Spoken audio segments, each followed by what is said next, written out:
Da Roma a Palermo, la crisi sanitaria e quella politica si intrecciano e rendono il quadro abbastanza confuso.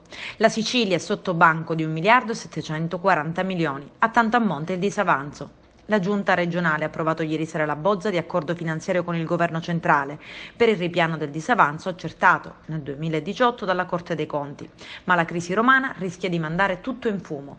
Resta appunto tutto in bozza, l'Ars è stata rimandata a casa e tornerà a riunirsi lunedì. E senza l'accordo per lo spalma disavanzo, la Giunta Musumeci non può approvare il bilancio di previsione 2021-2023. Ma facciamo un passo indietro, andiamo al 2019. Il governo Conte, per evitare il fallimento della Regione, ha consentito di ripianare le quote di disavanzo relativo al rendiconto 2018 in un decennio.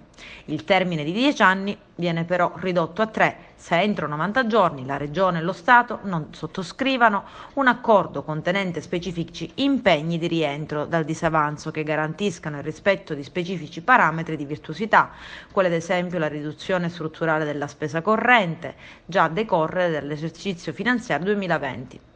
Ebbene, il 2020 si è già chiuso da 14 giorni e l'accordo che la Regione deve sottoscrivere con lo Stato non c'è.